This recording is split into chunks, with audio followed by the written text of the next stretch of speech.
नमस्कार साथियों। शिक्षा शास्त्र की एक और क्लास में आप सभी का स्वागत है। मेरा नाम है अनिकेत। अगर आप चैनल पर नए हैं या गलती से आ गए हैं तो चैनल को जरूर लाइक सब्सक्राइब शेयर करें। शिक्षा शास्त्र विषय से जुड़े हैं तो इसको ज़्यादा से ज़्यादा शेयर सब्सक्राइब करें जिससे ज़्यादा से ज़्यादा लोग जुड़ पाएँ। तो बीए फर्स्ट ईयर की क्लासेस की सीरीज चल रही है जिसमें पेपर 1 को कंटिन्यू किया जा रहा है, जिसमें पहला टॉपिक था कि meaning and scope of education, जिसमें मैंने शिक्षा का क्या अर्थ है और उसके स्कोप क्या है या मल्टीपल टाइप्स में जो उसके स्कोप बटे थे उनके बारे में बताया। उसी सीरीज में कंटिन्यू करते हुए जैसा कि लास्ट क्लास में बताया था कि अगला टॉपिक होगा एजुकेशन एज ए साइंस और आर्ट की शिक्षा शास्त्र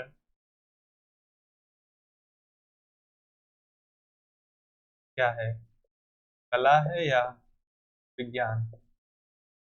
तो इस पे जो जितने भी शिक्षा शास्त्री हैं दो मत हो जाता है, एक तरह से ये विवाद का विषय भी हो जाता है कि भाई कुछ लोग कहते हैं कि नहीं शिक्षा शास्त्र कला है, ये एक प्रॉपर आर्ट है, और कुछ लोग कहते हैं नहीं ये साइंस है।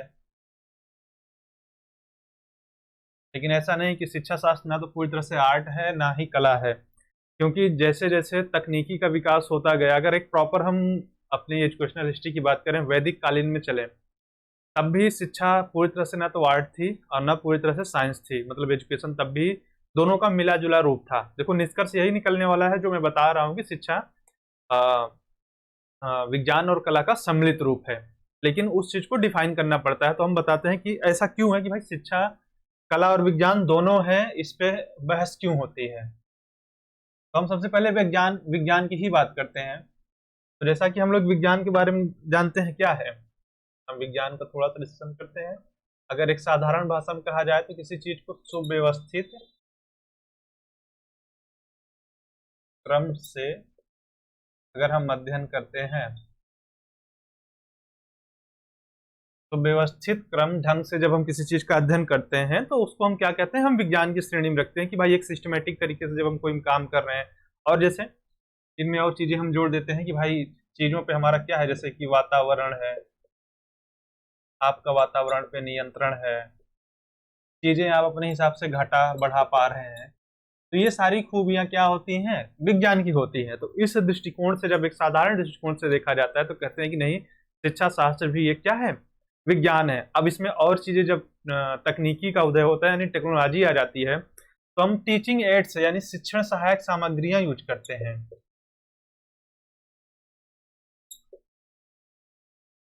अब जब इन हम शिक्षण सहायक सामग्री को यूज करते हैं तो इन शिक्षण सहायक सामग्रियों से हम क्या कह देते हैं कि और ज्यादा हम कह देते हैं कि भाई जो शिक्षा है, भाई जैसे कि अब मेरी आवाज अगर धीमी आ रही हो तो मैंने माइक लगा रखा है, तो ये भी टेक्नोलॉजी का है, लेकिन एक्चुअली इसका जो इम्पैक्ट पड़ता है वो ये होता है शिक्षण सहायक सामग्रियों का कि अधिगम को प्रभावशाली और रुचिकर बनाने में है।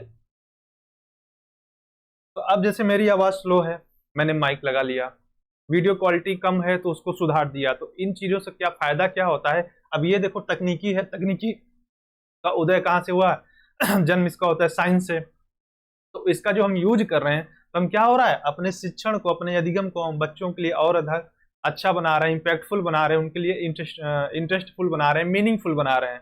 तो ये होता है कि जब हम तकनीकी या विज्ञान का यूज कर रहे हैं, तो इसमें सीधे सीधे है। और एक चीज है कि विज्ञान जो कहता है कि एक तार्किकता की बात करता है, तार्किकता हो गई, क्रमबद्धता हो गई, सुव्यवस्थित हो गया।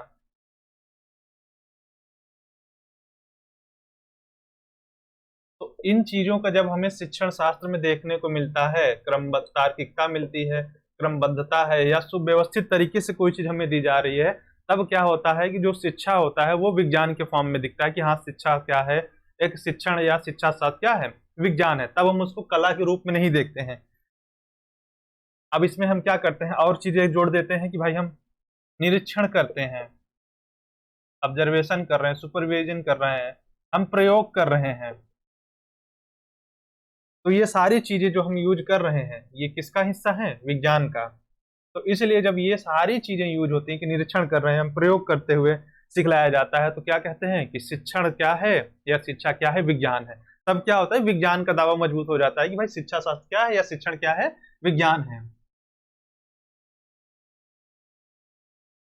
वहीं पे अगर हम कला की बात करें कि एज अगर हम आर्ट इसको यूज करते हैं तो क्या होगा, ये तो चलो विज्ञान का पक्ष हो गया। अगर हम एज आर्ट कहें तो जो शिक्षा शास्त्र है एक्चुअल में क्या है, एक मानविकी विषय है। ये एक वैज्ञानिक विषय ना हो के एक मानकी समाजशास्त्री विषय है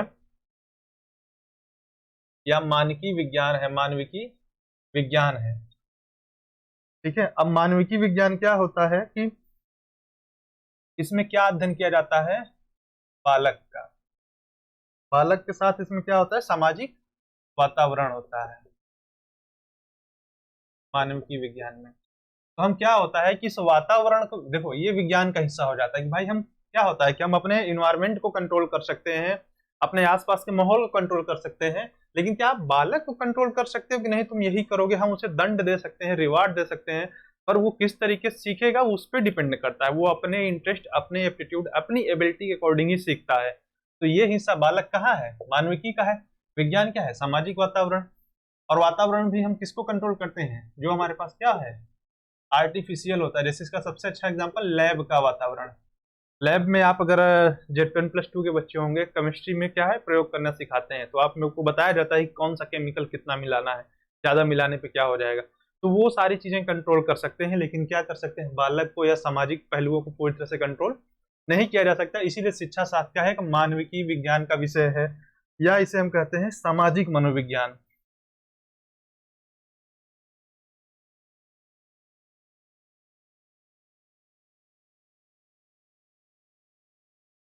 अब इसमें क्या है कि जो सामाजिक मनोविज्ञान है, मनोविज्ञान से ही एक्चुअल में जो हम इसको साइंस की ओर जोड़ते हैं, तो ये सामाजिक मनोविज्ञान के ही कारण जोड़ते हैं, क्योंकि सामाजिक मनोविज्ञान में ही सबसे ज्यादा जो सीखने की विधियां हैं, सिखाने की, जिसको हम अधिगम लर्निंग मेथड्स बोलते हैं, प्रयोग के माध्यम से ही इनको लाया गया है। किसी ने चूहे पे प्रयोग किया था, किसी ने बिल्ली पे किया, किसी ने कुत्ते पे किया, किसी ने कबूतर पे किया, ठीक, किसी ने वनमानुष पे किया।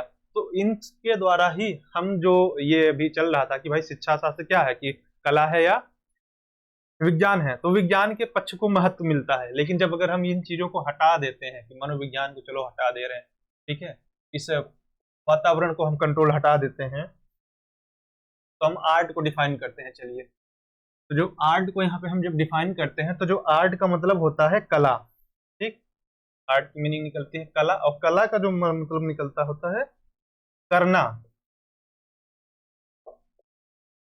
कुछ उत्पन्न करना।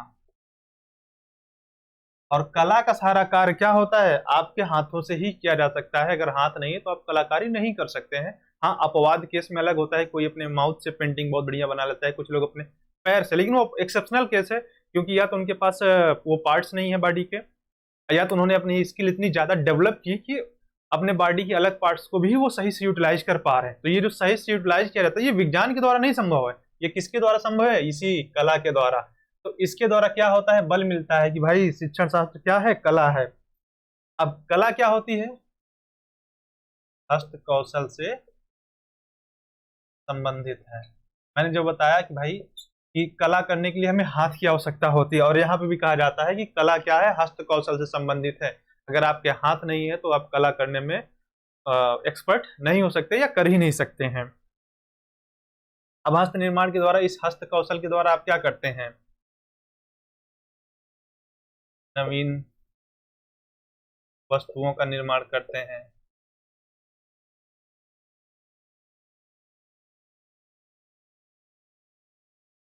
चीजों को क्या करते हैं, सुंदर, आकर्षक रूप देते हैं। इसका सबसे अच्छा एग्जांपल ले लो, जैसे मूर्ति बनाते हैं ना हमारे यहाँ, कोई कोई मूर्ति इतनी गजब बन जाती है कि भाई कि ऐसा पीस दोबारा नहीं बनाया जा सकता। या सबसे अच्छा ले लो कि जब कंपटीशन होते हैं तो कोई रंगोली देखो बहुत बढ़िया बनाता है।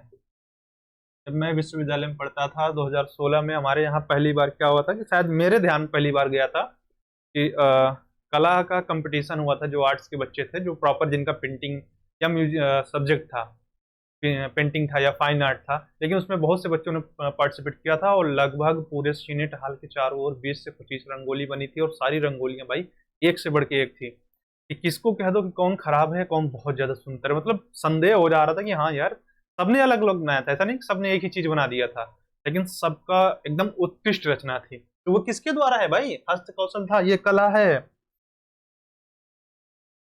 इसमें क्या दिखती है? आपकी क्रियात्मकता दिखती है, आपकी सृजनात्मकता दिखती है।